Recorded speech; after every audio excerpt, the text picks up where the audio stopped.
My name's Chaz and welcome to Grassway Organics, our 390-acre farm here in East Troy, Wisconsin, where we focus on pastured poultry, grass-fed beef and dairy, as well as pizza on the farm.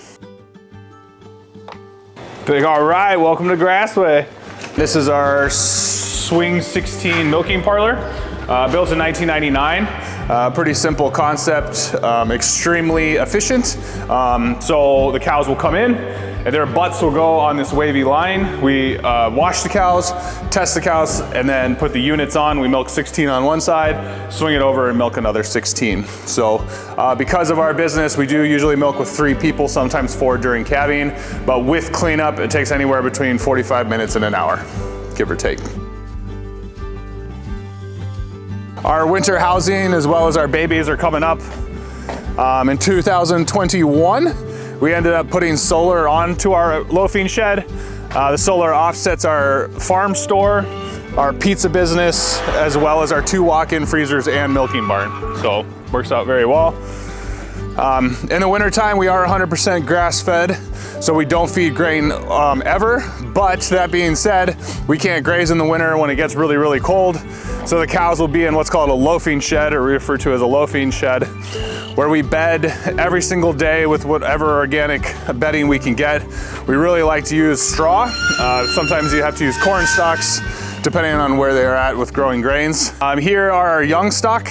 These calves were born in the springtime, and we have a kind of unique program where some of our dedicated milking cows, instead of coming into the barn to get milk, will actually come and feed their babies, which is called a nurse cow program.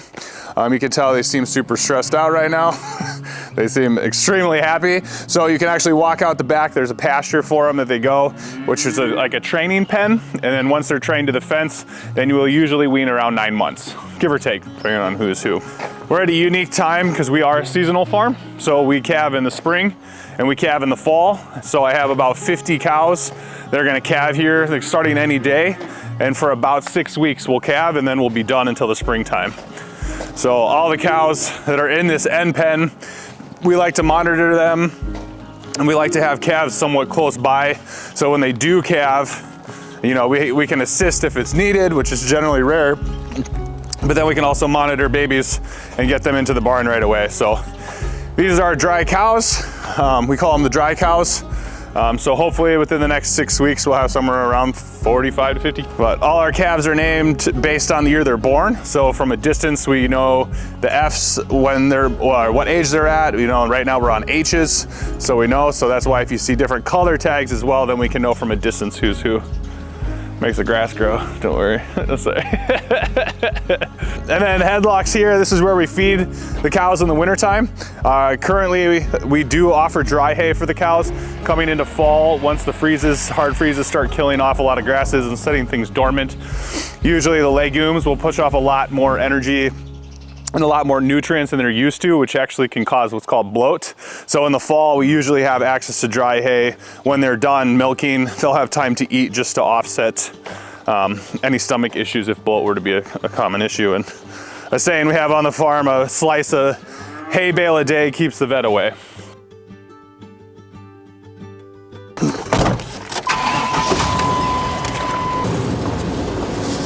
We're taking the trusty truck. We actually switched to a service truck rather than a UTV.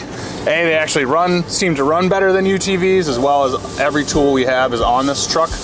So if you're in a pinch trying to fix something out in the field, this is the way to go. This is definitely the way to go.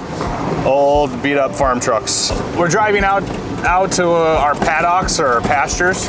We have about 260 acres in fencing for us to intense rotational graze.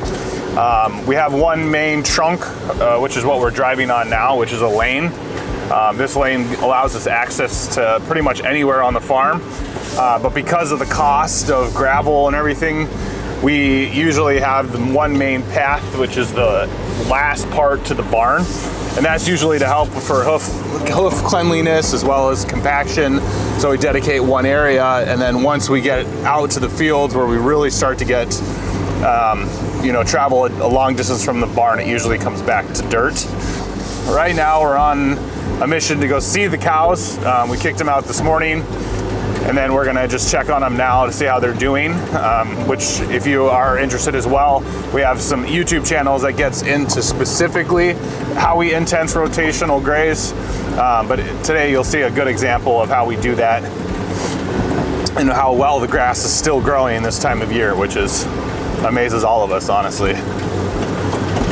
See, and then just a fun fact to remember, all cows have horns unless they're naturally pulled.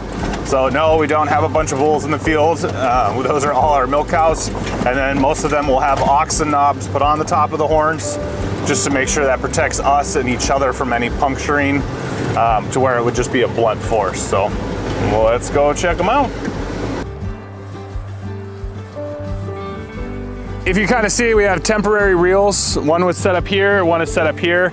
We have a lane that we always walk on 100% of the time when we come back and to the fields.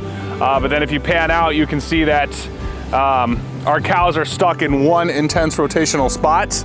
So that is basically in this spot only, and then we'll be here for about 12 hours, and then we'll come back and move tonight. So intense rotational grazing is moving anywhere between 2 and 4 times a day, depending. Usually in the summer, you can set up another reel to split this in half, and you'll actually move it 2 a day, or 4 times a day. We're very blessed to be able to graze this deep and this hard in October. But as you can see, even where they're going to next to where they were, everything is mowed down perfectly even. Everything looks great. Anywhere between 4 and 6 left to residual, which is really great. And right now you're anywhere between 12 and 16 in height. So perfect grazing time.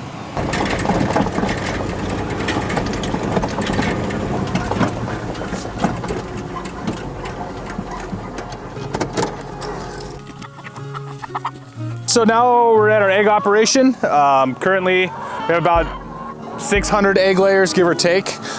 We do have farm dogs as well. These are Great Pyrenees that actually protect the chickens. Before we ended up having dogs, we would lose about 40% of the flock to aerial predators, owls, hawks, eagles, etc. But then when we brought dogs, every once in a while, you'll see a hawk hit one if they get too far away. But we have 3 protectors for our 600 birds, so they are 100% free range. There's a lot of benefits to free range, as well as manure management, pest management, but chickens are designed to eat grain. So all of our chickens are fed a certified organic feed from Cashin Farm Supply, and they're fed anywhere between about 1/4 to 1/8 of a pound of grain per day. The rest they have to forage for.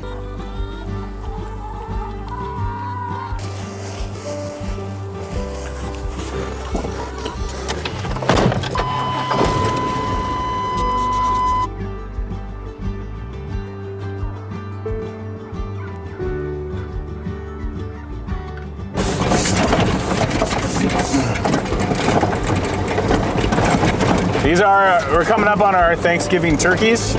So these turkeys are available only a few weeks before Thanksgiving. We used to do a range of fresh as well as frozen, but now we actually bring them in. We used to butcher ourselves, but those days are kind of over. But these are turkeys that are available. You have to make a deposit to reserve your spot, because the turkeys do go very quickly. But one thing I'd like to mention is that Francis, we have a guard dog. As you can hear, Francis is losing his mind. But his job is to protect the aerial predators. Turkeys are a little bit different in the sense that turkeys love to roost, so usually they'll roost at night in trees. So we have a turkey roost, which actually used to be our old pizza trailer, which is kind of funny, so at night they perch up. But we do have netting on the turkeys, because the turkeys will end up in the trees, they'll end up in the neighbor's house, they'll end up on top of your car. So these are the only ones that are netted or poultry netted to make sure they stay in one location. And then this gets moved every other day. So then it's a pretty simple thing. They do get certified organic feed from Cashin, which then fed 2 a day, and then rotated, so then we actually end up moving it and try to manure manage as much as possible to disperse turkey manure around this field. And as if you see behind us, that's where they went, that's where they grazed, to where they keep continually going up. So, and these are available for Thanksgiving turkeys, but you do have to have a deposit down to ensure that you have a turkey left, because we have limited slots available. Woo! That never gets old. All right, so I like to end the tour on our agritourism part of our business. When we started Pizza on the Farm, this is the 7th season here, 8 years ago. My wife and I would milk in the morning, we'd milk at night, and we'd cook 20 pizzas. We'd be like, whoa, man, this is so cool. Now it is a thing, man. It is like Wisconsin is known for pizza farms. We're very, very fortunate to be in the Golden Triangle, they call us. We're an hour and a half from Madison, 30 minutes from Milwaukee, hour and a half from Chicago, and we are the busiest, probably pizza farm in the state, hands down now for sure. But when we started this, we always wanted to have the ability to have normal consumers come out and be on a farm. Our #1 Google review is like, oh my God, it's a real farm. And it's like, yes, we are a real farm. We're a working farm. Don't touch the bull, don't touch the fence. But it really allows people to come back and gather around food again. We have been very, very grateful to be able to host this. We now do all the wood-fired pizzas. We burn about 40 cord of firewood a year just to go through pizzas. The world record in 24 hours is 10,000 pizzas, and in 12 hours we did 1,100. So I think we could beat it if we really tried, but we didn't do it. So we were on the front page of the Chicago Tribune in June, which was a big deal. They came out. But then we also did, if anyone's from Milwaukee, Venture Brewing Company came out and they actually took a honeycomb from one of the honeycombs on our farm, and we sent it to a lab in Chicago, and they pulled a lab that's specifically for this farm. So it's a traditional farmhouse ale called Venture to the Farm, which is in cans today too, first time ever, which is really fun. But then we also have Low Daily. We also have the Mead, which is the Hive Tap Room, which is a couple blocks down the road, which is mead, honey wine, if you're into honey wine, wines, hard seltzers, stuff for the kids. And then if all the ingredients that are on the pizza are not grown from here, it comes within a 50-mile radius. So including our cheese, which is pretty cool. So pizza's totally open. You guys can get pizza, beer, everything else you guys want. If you have any questions, I'm hanging around. So thank you guys for coming. I appreciate it.